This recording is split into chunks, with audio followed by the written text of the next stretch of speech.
Hola, nosotros somos de la sección 3638 del curso de Matemática Discreta y ahora les vamos a presentar nuestro proyecto titulado Aplicación de la cadena de Markov en la programación y el desarrollo de la vida real. Pasando a presentar el equipo, que está conformado por Luis David Tito, Diego Arón Grajeda Rossi, Ernesto Colca Castro y el que les habla, André Matacruz. Pasando a introducir el proyecto, sabemos que hoy en día muchas personas usan plataformas de inteligencia artificial como ya sea ChatGPT, Gemini o DeepSeek, pero ¿alguna vez nos hemos preguntado cómo y por qué cambian de una plataforma a otra? Bueno, este comportamiento es muy valioso para las empresas, ya que conocer los patrones de navegación permite ofrecer mejores servicios o tomar decisiones estratégicas, como es lo evidente, pero analizarlo no es sencillo, por eso aplicamos un modelo de matemático conocido como cadena de Markov, lo cual nos permite estimar la probabilidad de que un usuario pase de una plataforma a otra en función de su estado actual, dependiente de su estado actual, no del pasado. Y bueno, nuestro proyecto consiste en simular datos de navegación, construir una matriz de transición entre plataformas y con ayuda del lenguaje Python en Visual Studio, predecir cómo se comportarán los usuarios tras varias interacciones y así podemos calcular el estado estacionario, que representa la distribución final o estable de uso de cada herramienta. Y bueno, este análisis tiene un impacto directo en la vida real, mejora la experiencia del usuario, guía a las empresas a ofrecer mejores productos y muestra cómo las matemáticas aplicadas como lo son en este tema de cadena Markov pueden ser herramientas claves para resolver problemas reales como este. Y bueno, más adelante en esta presentación les mostraremos un diagrama de flujo que resume este proceso paso a paso y detallado. Para la aplicación del código tenemos la primera función, que sería cargar datos. El propósito es leer un archivo CSV llamado datos usuario y prepararlo para el análisis. Primero, verifica si el archivo existe. Si no, lanza un error para evitar que el programa falle sin explicación. Luego, lee el archivo con pandas y estandariza los nombres de la plataforma. Por ejemplo, si alguien escribió GPT, ChatGPT o OpenAI, todo se agrupa como ChatGPT. Convierte la columna timestamp a un formato de ficha YAML. Ordena los datos del user ID y el timestamp para asegurar el análisis de navegación que siga el orden correcto. Finalmente, elimina filas que tengan valores nulos en columnas de valores claves como user ID, timestamp o plataforma. El resultado es dar datos limpios y listo para procesar. En el segundo punto de la función de procesar datos, el propósito es extraer estadísticas generales y generar secuencias de navegación por usuario, agrupar los datos de user ID para tener lista de plataformas usadas en orden de tiempo, filtrar solo secuencias de navegación con al menos 2 pasos para que tenga sentido analizar transiciones, calcular estadísticas básicas, números de usuarios únicos, total de secuencias registradas, plataformas detectadas, promedio de sesiones por usuario, duración, promedio por sesión, distribución de dispositivos utilizados. Como resultado, se obtienen tanto las secuencias como un resumen estadístico general de los datos. Para el punto 3 tenemos una función para calcular matriz de transición. Calcular matriz de transición es la función. El propósito es construir una matriz que muestre la probabilidad de que un usuario pase de una plataforma a otra. Extraer todas las transiciones posibles dentro de las secuencias, como por ejemplo ChatGPT a Gemini y de Gemini a Matos y así en otras aplicaciones. Crea una tabla con el conteo de estas transiciones. Luego, normaliza las filas para obtener probabilidades. Cada fila suma una y cada celda indica la probabilidad de cambiar de una plataforma a otra. El resultado, una matriz cuadrada de probabilidades de transición entre plataformas. En el cuarto punto de la función para calcular el vector inicial, el propósito es calcular que la frecuencia de los usuarios inicia su navegación en cada plataforma. Toma el primer uso de cada usuario, calcula la proposición de usuario que empezaron en cada plataforma. El resultado, un vector que representa la distribución inicial de uso de plataforma. En la función para simular pronóstico, el propósito es predecir el uso de plataformas en varios pasos futuros usando el método de cadena de Markov. Comienza con el vector inicial, distribución actual, en cada paso, multiplicando la matriz de transición con el vector actual para mantener el siguiente. Repite el proceso según el número de pasos que el usuario indique. Como resultado, un data frame que muestre cómo cambian las probabilidades de uso de cada plataforma con el tiempo. En la sexta función de visualización, tenemos el propósito de mostrar una forma visual los resultados para facilitar la interpretación. Graficar matriz, usando un GIMP para representar gráficamente la matriz de transición. Los colores indican la intensidad de las probabilidades.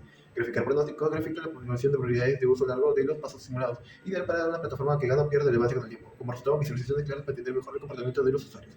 Séptima función principal. Propósito, controlar todo el flujo del programa, desde la carga de datos hasta la simulación de pronóstico. Imprime el título y inicio de análisis, carga datos y proceso, muestra estadísticas generales, calcula y muestra el vector inicial y la matriz de transición. Inicia un bucle interactivo donde el usuario puede ingresar cuántos pasos desea simular. Muestra el pronóstico y lo grafica. Si el usuario ingresa 0, el programa termina. Como resultado, una aplicación interactiva que simula el comportamiento de usuarios navegando entre plataformas de IA. A continuación, les presento un análisis sobre el comportamiento de los usuarios al navegar en distintas plataformas de inteligencia artificial. Este estudio se basa en los registros de una evaluación de 25 usuarios quienes realizan un total de 54 sesiones. En el primer punto tenemos las estadísticas descriptivas. Primero, revisaremos algunos datos generales, tales como el total de usuarios únicos, que fue de 25, se registraron 54 sesiones en total, la duración promedio por sesión fue de 2.8 minutos, Y las plataformas editadas fueron ChatGPT, Gemini, Copilot, Matos y DeepSeek. En el vector inicial tenemos las primeras vistas. A continuación veamos que la plataforma comenzaron los usuarios los usuarios de su navegación, como por ejemplo ChatGPT un 20%, Gemini un 24%, DeepSeek un 12%, no, Copilot un 12%, Matos un 24% y DeepSeek un 20%. Esto nos indica que no hubo una plataforma dominante de inicio, pero Gemini y Matos fueron los más frecuentes elegidas para comenzar. En cuanto a la matriz de transición, el comportamiento de las plataformas genera una matriz que muestra hacia dónde se movieron los usuarios después de usar una plataforma determinada. Desde ChatGPT, todos los usuarios se dirigieron a Gemini. Desde Gemini, al 62.5% fue a Copilot y al 37.5% a DeepSeek. Desde Copilot, todos pasaron a Matos. Desde Matos, al 60% regresó a ChatGPT y el 40% fue a DeepSeek. Desde DeepSeek, la mitad fue a ChatGPT y la otra mitad a Copilot. Esto refleja una navegación cíclica, donde los usuarios exploran múltiples plataformas, muchas veces regresando a las anteriores. Como en el punto 4 del pronóstico futuro, simularemos los 1110 pasos o 10 sesiones, simulados cómo evolucionaría la distribución de usuarios si continúan navegando en ciclos durante 10 pasos. En el paso 0, los porcentajes reflejan el vector inicial. A medida que avanza el tiempo, los usuarios se redistribuyen entre plataformas. Al llegar al paso 10, que fue el simulado, se observa una estabilidad en la distribución. ChatGPT de un 20.38%, Gemini de un 20.81%, Copilot de un 21.41%, Matos de un 21.16% y DeepSeek de un 16.24%. Esto indica que con el tiempo los usuarios se reparten casi de manera equitativa entre 4 plataformas, mientras que DeepSeek queda ligeramente rezagado. En conclusiones finales, no existe una plataforma dominante. Los usuarios tienden a repetir su atención. El comportamiento de sus navegaciones es cíclico, es decir, los usuarios vuelven a plataformas ya visitadas. A largo plazo, la distribución tiende a ser equilibrada, lo que puede ayudar a diseñar estrategias de fidelización más efectivas. Matos y Copilot logran captar y retener usuarios por más pasos en comparación con otros. Como punto cierre, este análisis puede ser clave para comprender el flujo de usuarios en un entorno competitivo de plataformas y de inteligencia artificial y servir de base para decisiones de mejora en experiencia de usuarios, retención y personalización de servicios. Aplicaciones del proyecto. Es altamente aplicable cuando se desea analizar sistemas en los que el estado futuro depende únicamente del estado actual. Ejemplos: análisis de rutas de navegación de usuarios, predicción de uso futuros, personalización de contenidos y servicios, optimización del diseño y de las experiencias del usuario, evaluación de fidelidad o retención de usuarios y toma de decisiones estratégicas basadas en datos.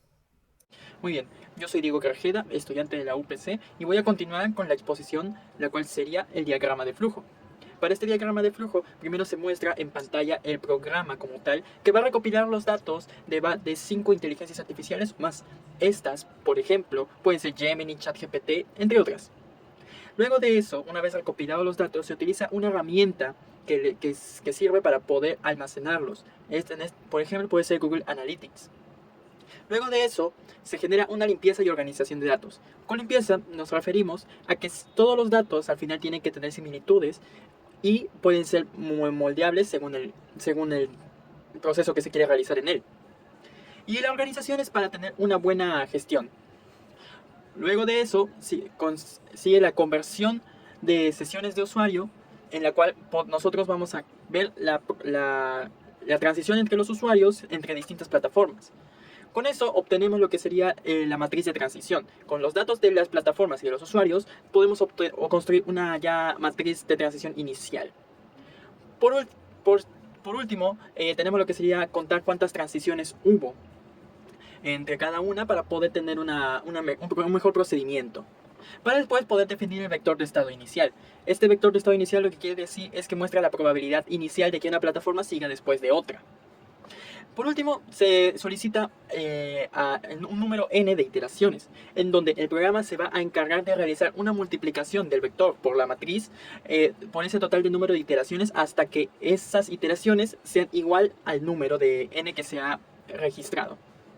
Por último, muestra la probabilidad final después de n usos. Eso muestra qué probabilidad tiene la plataforma después de cierto tiempo de volver a utilizarse por esos usuarios que han decidido volver a emplearla. Para después, con esta información que se ha conseguido, se muestra el vector de estado estacionario, que sería el que estaría a largo plazo. casi al final, se generan las recomendaciones personalizadas para las empresas, en donde podemos ayudar a que tengan mejores ideas y más opiniones acerca de cómo sus usuarios se están comportando frente a sus inteligencias artificiales y crear soluciones para que sus usuarios sigan usando esas inteligencias artificiales, donde esta información se les estará brindada por PDF o Word o CSV.